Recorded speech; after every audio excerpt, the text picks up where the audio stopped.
রাধে রাধে। শুধু ভক্তবৃন্দগণ, পৃথিবীর উৎপত্তির কথা আপনাদেরকে আজকে বলবো। এই বিষয়ে ব্রহ্মবৈবর্ত পুরাণের প্রকৃতি খণ্ডের ৮ম অধ্যায়ে বিশেষভাবে বর্ণন করে গিয়েছেন। সর্বাদি সৃষ্টৌ সর্বেষাং জন্ম কৃষ্ণাৎ ইতি শ্রুতিঃ আবির্ভাব তিরুভাব সর্বেষু প্রলয়েষু চ। এই ব্রহ্মকল্পের আদিতে সকলের জন্ম ভগবান শ্রীকৃষ্ণ হইতেই হয়েছিল। এটাই শ্রুতি স্মৃতি পুরাণ প্রসিদ্ধ। কিন্তু প্রলয়ে তাহা আবার ভগবান শ্রীকৃষ্ণতেই লীন হয়ে যায়, তিরুভাব হয়ে যায়। পুনরায় সৃষ্টিতে আবার তাহা আবির্ভাব হইয়া থাকে। এইভাবে আমাদের এই পৃথিবী বহুবার প্রলয় হয়েছেন এবং বহুবার সৃষ্টিও হইয়াছেন। প্রলয়ে প্রকৃতি ব্রহ্মণশ্চ নিপাতনে মহাবিরাটাদি সৃষ্ট কৃষ্ণেন চ আত্মনঃ। প্রকৃতি প্রলয়কালে ব্রহ্মার পতন হইলে পর ভগবান শ্রীবিষ্ণু প্রথমেই সৃষ্টির সময়ে মহাবিরাট পুরুষকে সৃষ্টি করিয়া থাকেন এবং বিরাট পুরুষের বর্ণন শ্রীমদ্ ভাগবত মহাপুরাণের ৩য় স্কন্ধে ৬ষ্ঠ অধ্যায়ে বিস্তারিতভাবে বর্ণন করা আছে। মহাবিরাট শরীরস্য জলস্তস্য চিরং পুঠম মালো বহব কালেন সংজ্ঞায়া বৈপকো ধ্রুবম। সেই মহাবিরাট পুরুষ ভগবান শ্রীকৃষ্ণ হইতে সৃষ্টি হওয়ার পর, বা যাকে কারণ্যশায়ী বিষ্ণু বলা হয়, তিনি জলের মধ্যে দীর্ঘকাল অবস্থিত থাকেন। সেই মহাবিরাট পুরুষের শরীরের স্থূল মল উৎপন্ন হইলে এবং সেই মল কালক্রমে তাহা সর্বাঙ্গ ব্যাপ্ত হইয়া পড়িল। স চ প্রবিষ্ট সর্বিষ্বাং তদলুঘ্যানাং বিভরেষু চ কালেন মহতা তস্মাদ ভুবিভ্যৌ বসুন্ধরা মুনে।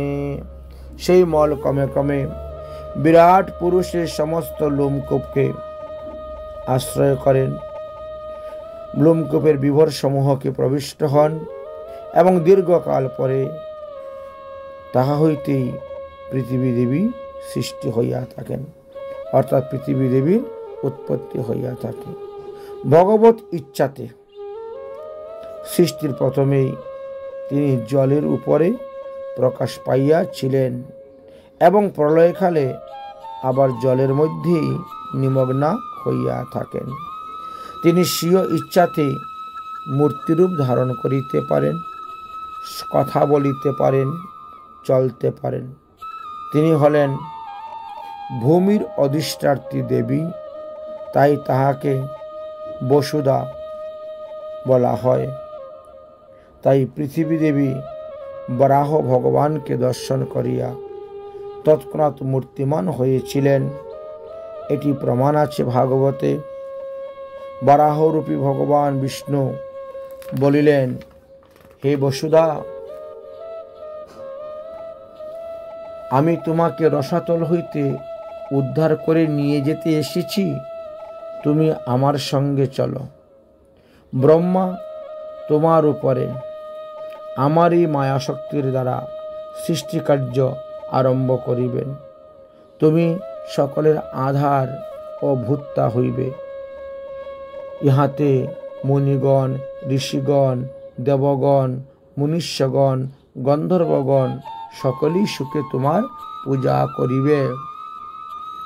অম্বুবাচী ত্যাগ দিবসে এবং গৃহারম্ভ, গৃহপ্রবেশ, পুকুর, কূপ, নল, বাপি, তরাগ ইত্যাদি সৃষ্টির আরম্ভে লোকে তোমার পূজা করিবে, গৃহ প্রতিষ্ঠায় তোমার পূজা করিবে, কৃষিকার্যে তোমার পূজা করিবে।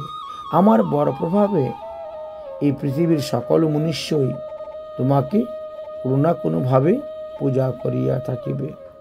আর যে ব্যক্তি, যে সমস্ত মূঢ়লোক তোমার পূজা করবে না, তারা নরকগামী হইবে, তারা নরকে যাইবে। অতএব দেবী, তুমি চলো আমার সঙ্গে। পৃথিবী দেবী বললেন, আমি তো অনেকবারই গিয়েছিলাম, কিন্তু পৃথিবীর লোক আমার উপর নানা প্রকার অত্যাচার করে, অত্যাচারে জর্জরিত, এই জন্য আমি বড় দুঃখিত। ভগবান বিষ্ণু বললেন, হে দেবী, যে ব্যক্তি ভূমিতে জ্বলন্ত প্রদীপের বাতি নিক্ষেপ করিবে, সে 7 জন্ম অন্ধ হইবে। যে ব্যক্তি ভূমিতে জলশঙ্খ স্থাপন করিবে, সে জন্মান্তরে কুষ্ঠরোগগ্রস্ত হইবে। যে ব্যক্তি মুক্তা, মাণিক্য, হীরা, সুবর্ণ, মণি নিজে ব্যবহার করার পর সেগুলো ভূমিতে ফেলে রেখে দিবে, তাকেও 7 জন্ম দরিদ্র হইতে হবে।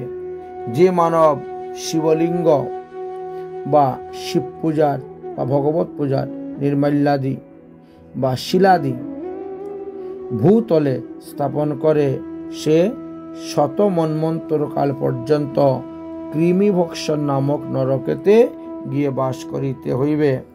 যে মূঢ় জপমালা, পুষ্পমালা, কর্পূর, রুচনা সরাসরিভাবে ভূমিতে নিক্ষেপ করে, সে ব্যক্তি পাপাত্মা, তাকে নরকে যাইতে হইবে। যে ব্যক্তি চন্দন কাষ্ঠ, রুদ্রাক্ষ ভূমিতে সরাসরি স্থাপন করে, সে ব্যক্তি মন্বন্তরকাল পর্যন্ত নরকে বাস করিবে। যে ব্যক্তি গীতা, ভাগবত আদি গ্রন্থ, পৈতা, লগ্গুণ, যজ্ঞসূত্র সরাসরিভাবে ভূমিতে নিক্ষেপ করে, তাকে আর বিপ্রজনিতে আমি পাঠাইব না। সে বিপ্রজনী হইতে বঞ্চিত হইবে এবং ইহলোকে ব্রহ্মহত্যা পাপে পাপী হইয়া নরক ভোগ করিতে হইবে। যে ব্যক্তি যজ্ঞ করিয়া ভূমিতে দুগ্ধ সেচনা করে না, অর্থাৎ অগ্নি নিবানোর জন্য দুগ্ধ সেচন করে না, সেই সকল ব্যক্তিকে জন্ম জন্মই সন্তাপ্ত হইতে হইবে।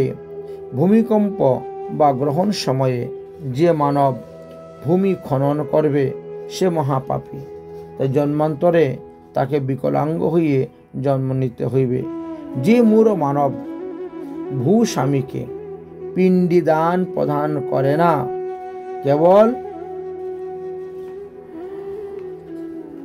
শ্রাদ্ধা কার্যাদি করিয়া থাকেন পিতৃমাতৃ উদ্দেশ্যে, সে নিশ্চয়ই নরকগামী হইবে। সুতরাং ভূমি পূজা করিলেই তারা সেই সমস্ত পাপ থেকে মুক্ত হইবে।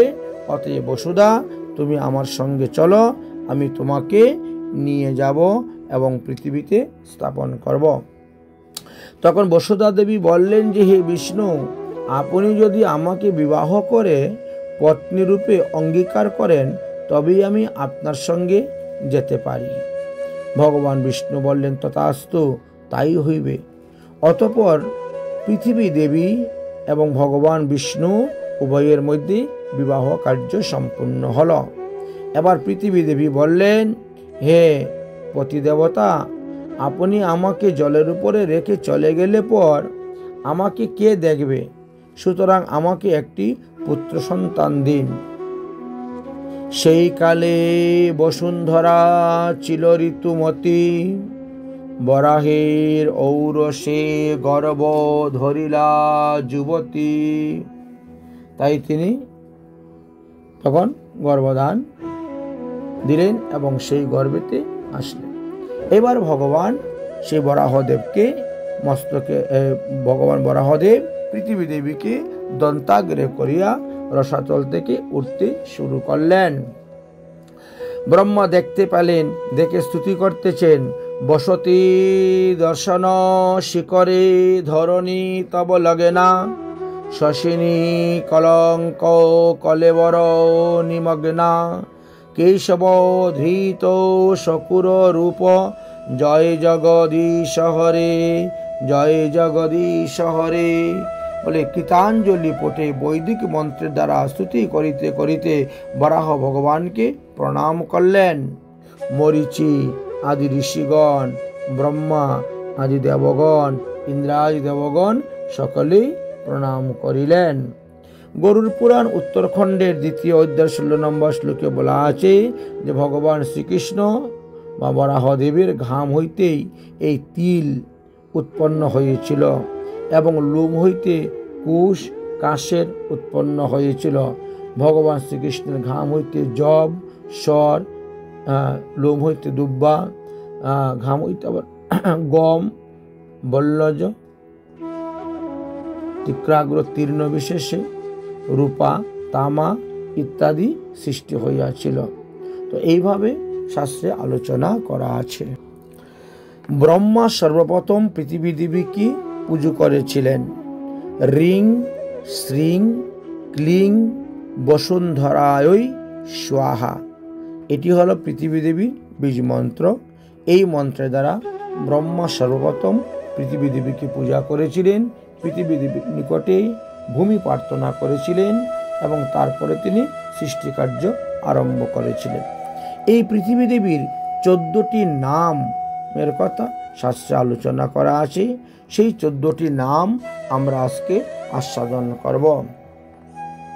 যাহাতে জনসমূহের ভবন, তাহাই ভূমি বলিয়া কথিত হইয়াছে।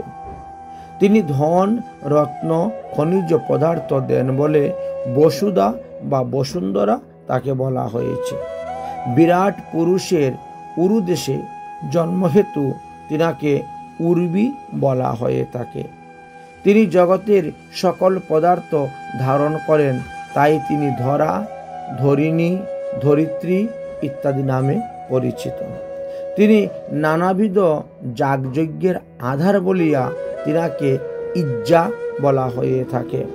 খণ্ড প্রলয়েতে তিনি ক্ষীণতা প্রাপ্ত হন বলিয়া তাকে খৌনি নামেও কথিত হইয়াছে। একদা তিনি কশ্যপ মুনির কন্যারূপে জন্মগ্রহণ করেছিলেন, এই জন্য তাকে কাশ্যপীয় বলা হয়। তিনি নিশ্চলভাবে অবস্থান করেন বলে তিনাকে অচলা বলা হয়ে থাকে। তিনি মহাপ্রলয়ে ক্ষয়প্রাপ্ত হন বলে তাকে ক্ষিতি বলা হয়। তিনি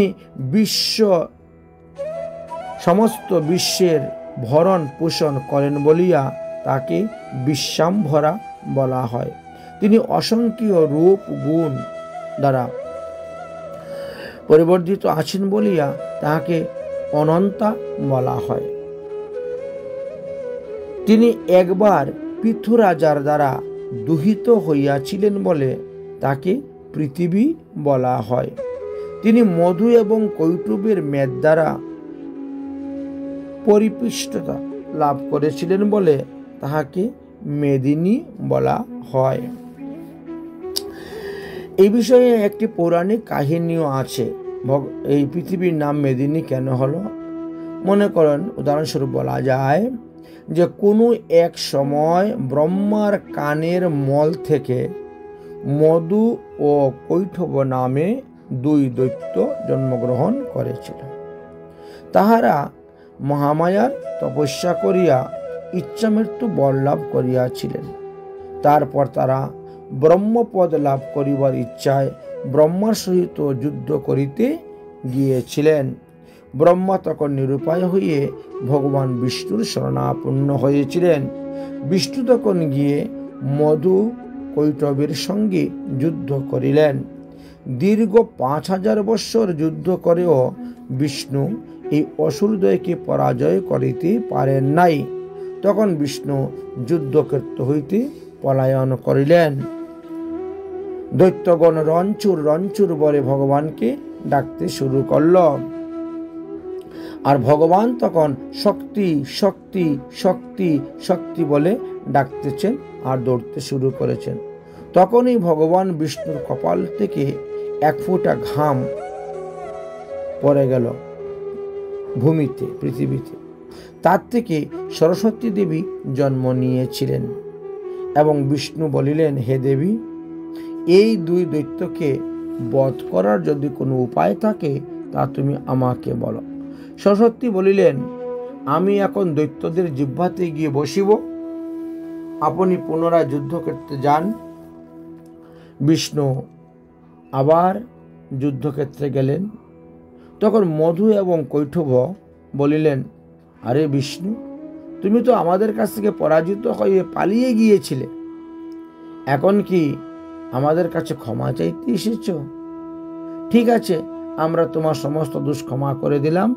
তুমি যেহেতু আমাদের শরণাগত হয়েছ, তাই তুমি আমাদের নিকটে বর প্রার্থনা করো, তুমি যাহা চাইবে তাহাই আমি দিব। ভগবান বিষ্ণু বললেন, তাহলে আমার হাতে যেন তোমরা দুজনের মৃত্যু হয়, সেই বরেই আমি চাই। দৈত্য বলে, তব বদ হইব নিশ্চয়, তবে জল স্থল অস্ত্র বিনা যদি কর ক্ষয়। ভগবান তখন চিন্তার মধ্যে পড়ে গেলেন, কি করা যাবে। ঠিক আছে, তবে দুইজনের প্রভু শূন্যতে তুলিয়া আর দুই নৌকা ঘাতে দুই অসুরকে বদিলা। সুতরাং ওই দুই অসুরের মেয়ের দ্বারা পৃথিবী তখন বর্ধিত হইয়াছিলেন বলিয়া তাহাকে মেদিনী বলা হইয়াছে। তিনি বিষ্ণুকে বিবাহ করেছেন বলে বিষ্ণু পত্নী বলা হয়। তাই প্রতিদিন সকালবেলা আমরা ঘুমের থেকে ওঠার পর বাসি বিছানায় থেকেই দুই হাতে জোর করেই আমাদেরকে প্রণাম করে তারপরে পৃথিবীতে পা দিতে হয়। সমুদ্র মেখলে দেবী, পর্বত স্তন মণ্ডলে বিষ্ণুপত্নী নমস্বামী, পাদং স্পর্শম ক্ষমস্য মে। বিষ্ণু পুরাণে এইভাবে মন্ত্র দেওয়া আছে। সেইভাবে মন্ত্র উচ্চারণ করে তারপরে আমরা পৃথিবীতে অবতরণ হই, পদগমন করিয়া থাকি। যদাহম উদ্ধৃতা নাতম সকুর মূর্তিনা তৎপর্শৌ সম্ভব পুত্র সদদায়ং ময়জায়তঃ। তাহলে সেই কালী বসুন্ধরা ছিল ঋতুবতী, বরাহ ঔরস্যে গর্ব ধরিলা যুবতী। কালেতে পৃথিবী তবে পুত্র প্রসবিলা, নরকাসুর নাম তাহার থইলা। পৃথিবী দেবী যে পুত্র সন্তান জন্ম দিয়েছিলেন সেই পুত্রের নাম নরকাসুর হয়েছিল। এখন প্রশ্ন হলো, ভগবানের ঔরসে পৃথিবী দেবীর গর্ভে যে সন্তান জন্মগ্রহণ করেছে সে অসুর হবে কেন? ভগবানের ছেলে তো ভগবান হওয়ার কথা, কিন্তু না, সে অসুর হয়ে গেল। শ্রীমদ্ ভাগবত মহাপুরাণে এই নরকাসুরের নাম ভৌমাসুর দিয়েছেন। ভাগবতের দশম স্কন্ধে উত্তরার্ধে এই ভৌমাসুরের কথা আলোচনা করা আছে। নরকাসুরের কথা ভগবান শ্রীকৃষ্ণ দ্বারকা লীলাতে এই নরকাসুরকে বধ করেছিলেন। যাই হোক, ব্রহ্মবৈবর্ত পুরাণে পৃথিবীর পুত্র বলেই আলোচনা করিয়াছেন এবং কোনো কোনো স্থানেতে বলেন পৃথিবীর পুত্র মঙ্গল গ্রহকেও বলা হইয়াছে। অতঃপর পৃথিবী দেবী বিষ্ণুর শরণাপন্ন হলেন যে আপনার পুত্র অসুর হলো কেন? ভগবান বিষ্ণু এসে বললেন, দেখো, মাতৃদোষে সে অসুর হয়েছে, এতে আমার কোনো দোষ নেই। মাতৃদোষেই ছেলেমেয়েরা চরিত্রহীন হয়, পিতৃদোষে মূর্খতা হয়, বংশদোষেই কৃপণতা হয়, আর নিজের দোষে দরিদ্রতা হয়। পৃথিবী দেবী বলছে, আমার দোষ? আমি কি দোষ করলাম? আমি কি দোষ করলাম? তখন ভগবান বলছেন, তোমার গর্ভে যখন সন্তান ছিল তখন তুমি তো ওই হিরণ্যকাক্ষের কথাই চিন্তা করেছিলে, অসুরের চিন্তা করেছিলে। অসুরের হাম্বিতাম্বি ভাব, যুদ্ধ, বিকট প্রকট মুখ বা বিকৃতি মুখ ইত্যাদি দর্শন করে তুমি ভয় পেয়ে সেই রূপ চিন্তা করেছিলে। এই জন্যই সে অসুর প্রকৃতির হইয়াছে। পৃথিবীদেবী বললেন, তার যেভাবে হোক আমার পুত্র যাতে মঙ্গল হয়, ভালো হয়, সেই ব্যবস্থা করুন। ভগবান বললেন, তোমার পুত্রকে আমি সৎ শিক্ষা, সৎ উপদেশ দান করতেছি। আমার শিক্ষা শিক্ষিত হয়ে আমার উপদেশ যতদিন সে পালন করবে, ততদিনই সে অজর অমর হয়ে থাকতে পারবে, তাকে কেউ মারতে পারবে না। বললেন, তার প্রমাণটি কি? ভগবান বিষ্ণু বললেন, তাহলে এই নাও একটা দিব্য অস্ত্র। এই দিব্য অস্ত্র যার উপরে মারবে সেই মারা যাবে। সুতরাং ওই ভয়েতে কেউই তোমার এই পুত্রের সঙ্গে যুদ্ধ করতে আসবে না, এমনকি যম পর্যন্ত আসতে সাহস পাবে না। আমি আশীর্বাদ দিলাম, মহাবলবান হইবে তোমার নন্দন, পক্ষান্তরে অমর হইবে অস্ত্রের কারণ, অবৈধ হইবে সুর অসুর নাগ নরে, কুকর্ম করিলে পরে যাবে যমের ঘরে। ভগবান বললেন, যদি সে কুকর্ম করে তাহলে সে যমের ঘরে যাবে।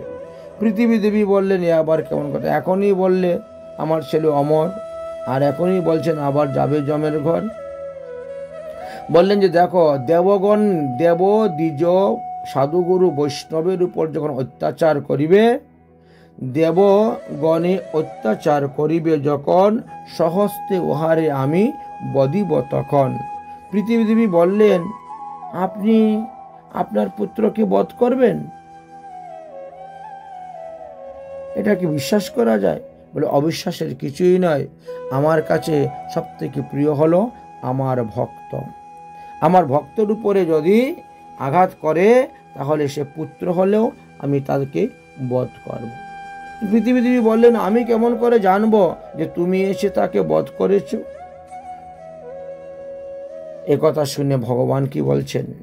শুনিয়া কহিন, আর কমলার প্রতি যখন বধিব আমি, তব লইব অনুমতি। অর্থাৎ আমি যখন তাকে বধ করব তখন তোমার কাছ থেকে অনুমতি নিয়ে মারব। হে পৃথিবী দেবী, তুমি চিন্তা করিও না। যখন কহিবে তুমি আপন বদনে, তখন বধিব আমি তোমার সদনে। অর্থাৎ তোমার অনুমতি নিয়েই আমি তোমার পুত্রকে বধ করব। এই বলে ভগবান বিষ্ণু অন্তর্ধান হয়ে চলে গেলেন। শ্রীকৃষ্ণ সারাবলী নামক গ্রন্থেতে এইভাবে পৃথিবী এবং ভগবান বিষ্ণুর কথা আর এই ভূমাসুরী বা নরকাসুরের কথা বর্ণন করা আছে। পরবর্তী সময়ে এই পৃথিবী দেবী সত্রাজিৎ রাজার কন্যা সত্যভামা রূপে জন্মগ্রহণ করেছিলেন। ভগবান শ্রীকৃষ্ণচন্দ্র দ্বারকালীলা করতে গিয়ে এই সত্যভামাকে বিবাহ করেছিলেন এবং সত্যভামাকে বিবাহ করার পর দেবরাজ ইন্দ্র দ্বারকায় এসেছিলেন এবং তিনি তখন বলে গেলেন যে আপনার পুত্র নরকাসুর একসঙ্গে 21,000 কন্যাকে বিবাহ করার জন্য অনেক অনেক কন্যাকে অপহরণ করে নিয়ে এসেছে এবং বর্তমানে 16,100টি কন্যা এই নরকাসুরের কারাগারে বন্দী আছে। সে আমার মায়ের কানের কুণ্ডল চুরি করেছে, সে আমার দেবতাদের যে উপবন নন্দন কানন সেটা দখল করে নিয়েছে, সে বরুণ দেবীর ছত্র চুরি করেছে। এইভাবে একের পর এক বিচার দিলেন।